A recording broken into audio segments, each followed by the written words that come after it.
We got a brand new trans congressman, the first trans congressman in the country ever. Fantastic news. What's the name of the congressman? I forget now. I'm using congressman gender in a gender neutral way. I should probably start saying congresswoman. Okay, here. NBC News, Sarah McBride becomes the first out trans person elected to Congress. Fantastic news. That's a win that we can respect, be glad about. Well, the right is not handling this well, like at all. So I want to talk about how they're reacting to it and kind of the trans panic generally and the successes that we've had. So check this out. Tim Barton, son of David Barton, one of the biggest and most influential propagandists in the Christian nationalist movement. Close friends with Ken Tovand, if you're not familiar. In Delaware, there was another Tim that's been elected. Only Tim is no longer Tim. He's now Sarah. Tim is now Sarah McBride. Can you be a bigger scumbag than this? Is it possible? Why would they start a segment out like this? Why would they say these things? Can they just not respect human beings? This is the first biological male identifying as a female, first transgender elected to Congress. As if people didn't know what trans means. As if people don't realize that trans means that they identify as a gender that does not align with their sex assigned at birth. He's got to go into it because he wants to be a scumbag. That's it. That's all there is to it. Male identifying as a female, first transgender elected to Congress in the United States. So as we talk about what's happening in our nation and needing revival in our nation, needing prayer in our nation, this is yet another indication of where the church needs to be involved, where we need help and revival. And obviously, we want to pray for the soul of Tim, now known as... What a colossal bag, dude. Really, I'm sorry, man. I don't like being that guy. I don't want to insult people. It's not in me to insult people. I just don't like doing that. But what's wrong with him? Why is he doing this? We didn't need you to dead name somebody like 16 times. Of Tim, now known as Sarah. Right. But this is a significant moment in American history that the first transgender American is elected to the U.S. Congress. So definitely something, again, I would absolutely be in prayer, recognize this is why the church needs to continue to speak out and be the church, help teaching people the word of God and helping. Wait, what does the word of God say about gender and sexuality? I guess it does say a man shouldn't wear women's clothing or whatever, right? Deliverance for people that need some deliverance. Yeah. Deliverance for people that need deliverance. Well, I'll tell you what. You go ahead and not be trans if you don't want to be trans, but you have no say over what other people do with their lives. Okay, they can do whatever they want. You know why? Because we're in America. This is America. You forget where we are? You forget that we have a constitution that protects us, that guarantees that we have the right to do what we want with our lives. You forget all that? I mean, his dad claims to be a constitutional expert. He's not. He's a pseudo-historian. He's completely full of shit with everything that he says. It's almost all lies. In fact, he's straight up made things up before. And Tim Barton, his son, continues to contribute to these lies and repeat them. These people are just the biggest scumbags on planet Earth. Yeah, I got to tell you, you see maps of the 2024 election and it shows a bunch of arrows going right. You see all of these red arrows showing that all these areas that shifted right and all that. That's not what happened. These areas did not shift right. They are exactly as they were previously. In fact, Trump got about the same number of votes as he did in 2020, which is bizarre because even Jehovah's Witnesses get 6% growth per year, but Trump doesn't apparently. The problem was not the popularity of the Christian nationalist movement. It's the fact that people didn't seem to care as much about Kamala. She got 20 million votes fewer than Biden. I think the message is pretty clear. America just does not want a woman as a president right now. It's not that these people have so much power that they prevented a woman from taking office. It's that people they're not enthusiastic about a woman being a president. They just don't like it, seemingly. They don't like it so much that they're just not going to bother. They just didn't bother coming out.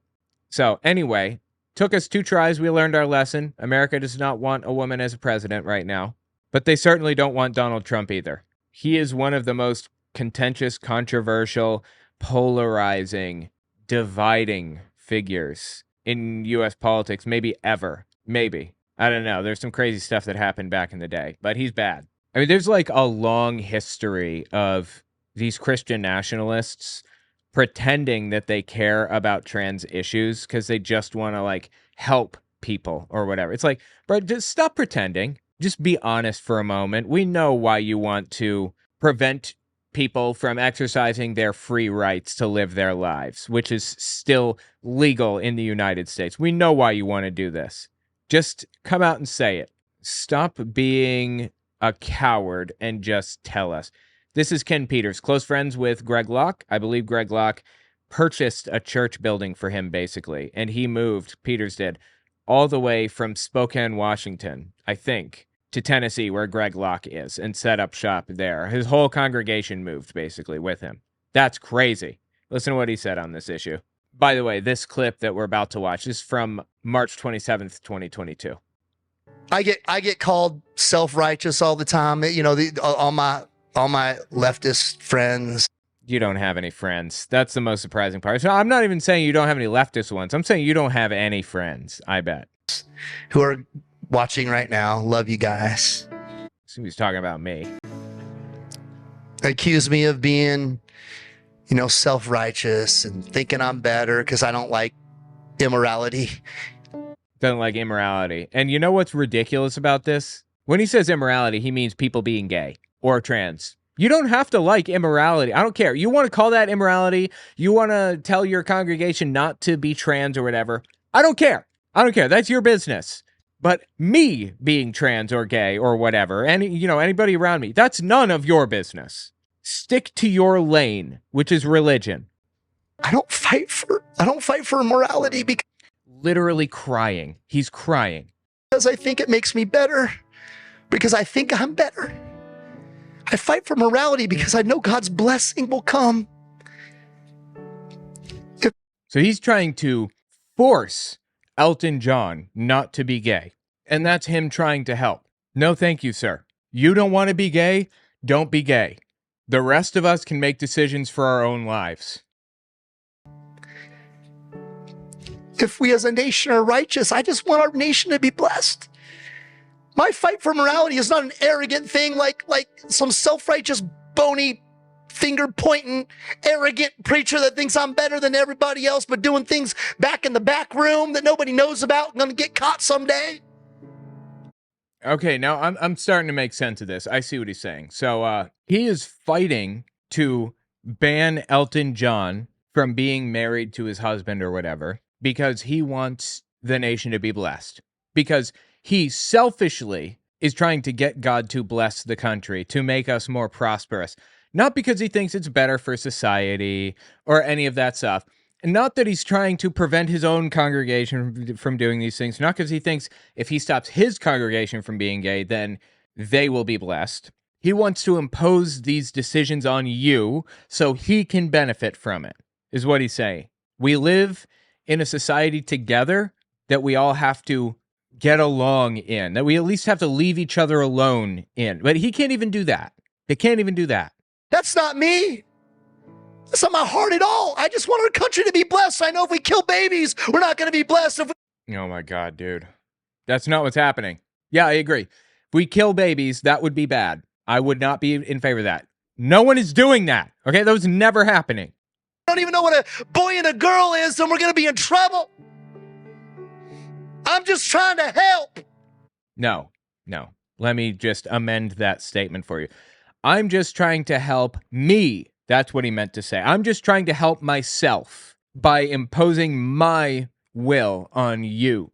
This is like a massive trend through the far right. Yet we came out the other side with a trans congressman. That is phenomenally good news. Again, I'm using the word congressman gender neutral. I should probably be saying congresswoman, member of Congress. There's a better word to use here, right? Take a look at this. NBC News. Sarah McBride becomes the first out trans person elected to Congress. McBride, a Democrat who served 2 terms as a state senator, wins Delaware's only House seat. Wow, I didn't know that they only had one. Interesting. NBC News projects. Okay. This is November 5th, 2024. 9 p.m. Wilmington, Delaware. Delaware's state senator Sarah McBride won the state's only House seat Tuesday, NBC projects, making her the first openly trans person elected to Congress. You know, I bet, there's a bunch of official paperwork that congressmen have to fill out when they enter Congress, right? Like, they have to put their official name down and get badges and things. I would hypothetically bet money that the Republicans are going to make her life a living hell, try to give her like a desk plaque with her dead name and all kinds of other stuff. You know, my last name wasn't originally Morgan. Well, my name was. I was born Morgan, but my dad, when he was little, his name was changed because I guess my grandpa didn't like the name or something. Anyway, I think it was a Scottish name. It was a really Wise, maybe? I'm not even sure. Anyway, Republicans tend to respect that stuff. People changing their names just for no reason at all, just because they don't like their old name. But they explicitly, specifically do not respect it and will not follow it or use it if it's a trans person that changed their name. What is wrong with these people? Quote, tonight is a testament to Delawareans that here in our state of neighbors, we judge candidates based on their ideas and not their identities, McBride said at Delaware's Democratic election night celebration Tuesday night. That's really great news. Really glad to hear that. She thanked her friends and family and her late husband. Oh, I'm sorry to hear that, Andy Cray, who died of cancer in 2014, just days after their wedding. Damn, man, that's rough. My time with Andy reinforced for me a simple truth that hope as an emotion, hope as a phenomenon, only makes sense in the face of hardship, she said. I'm sorry, I don't agree with that, but okay. While at this moment in America's history, hope sometimes feels hard to come by, we must never forget that we are the beneficiaries of seemingly impossible change. Absolutely agree with that one. You don't have to know hardship to recognize hope or whatever. You don't have to know hunger to be full or whatever. You don't have to know sadness to be happy. I think that's just a really stupid saying, in my opinion. Anyway, whatever. Her key priorities for her congressional run were expanding access to affordable health care, protecting reproductive rights, and increasing the minimum wage. She told NBC News in September that her goal in Congress was to work with colleagues to break through the partisan gridlock and actually pass legislation, which she became known for during her time in Delaware's Senate. During her first term, she helped pass universal paid family and medical leave across the state. Wow, that's awesome. Jake Carpenter, 42, works in finance for a college near Lincoln, Delaware, and said he met McBride at a meet and greet in August when he asked her, "What have you promised and how have you done it?" It's an interesting question. She walked him through the policies she worked on in the state Senate, and she won me over, he said. I knew she was trans, and being gay myself, I wanted to see someone like me, someone part of my community, be successful, Carpenter said. She's like a hero to me. He knocked on dozens of doors in Sussex County, the only majority Republican county in the state, to talk to people about McBride's platform. He said he persuaded 6 Republicans to vote for her. That's fantastic. He added that he's an advisor to an LGBTQ club at the college he works for, and that for my trans students, this is a really big deal. Absolutely. Phenomenally good news. That's a win. That's a W that we can take home with us. Got some L's, but we got some W's also. Carrie Lake failed in her bid to become the state senator, or the federal senator for Arizona, I think. She failed. That's great. Mark Robinson, black Nazi, quote unquote, self-avowed, failed. He was voted out. He was a lieutenant governor, running for governor. He failed. That is great news. We got some wins. Take them. Build on them. While we build on these wins that we took, these people will continue to cry. And I'll eat it up. I'll enjoy the hell out of their crying. By the way, check out my book, guys, owenmorgan.com or just Amazon and Audible. It's not on Audible quite yet, actually. I'm still waiting. It's been like 2 weeks, and they're still not approving it. It's really, really frustrating me right now, but it'll be out soon. I mean, like I said, there's still a large and loud contingent of the far right that's real unhappy with the trans community having any kind of power at all. But you know what? I'll take those tears. I'll take it. This is Jack Hibbs talking to Tony Perkins. Tony Perkins is the head of the Family Research Council, I think. I forget. Or is it? Hang on. Yeah, Family Research Council. That's it. And I believe, I could be wrong, but I think the Family Research Council is the organization that Josh Duggar worked for a while there. Anyway, yeah, he's the president of it on the left, and then Jack Hibbs, televangelist, on the right. Something has happened. I believe the answer is demonism.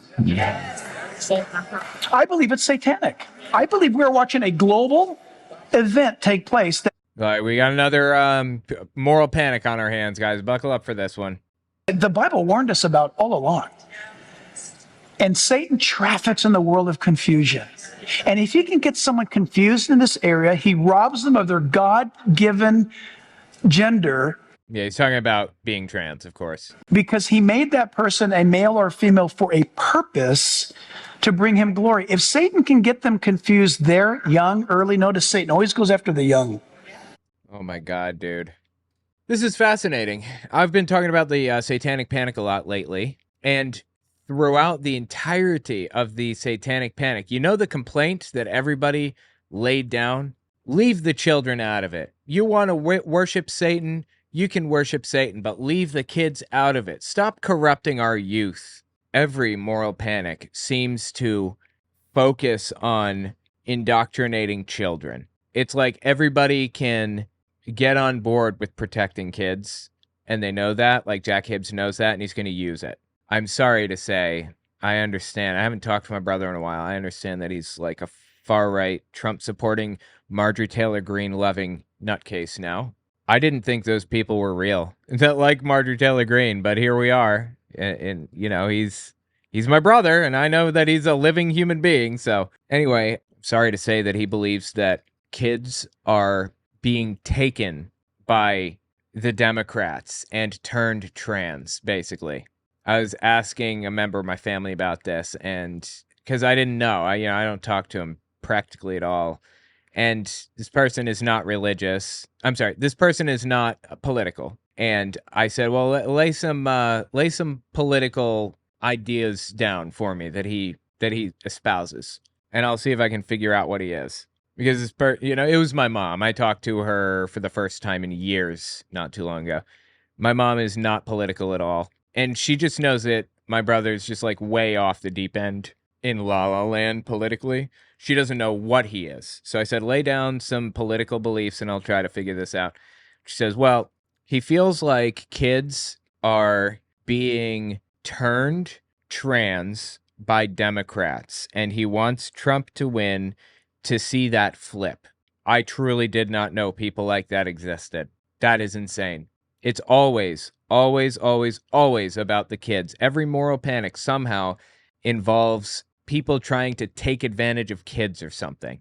You know what? I'll take that a step further even. In 1935, in Germany, there were some morality trials, basically is what it was called. Hitler did morality trials against the Catholic Church to basically jail bishops and priests that might have been a little oppositional to him, weren't fully behind him. And you know what he accused those bishops and priests of? CSA, child.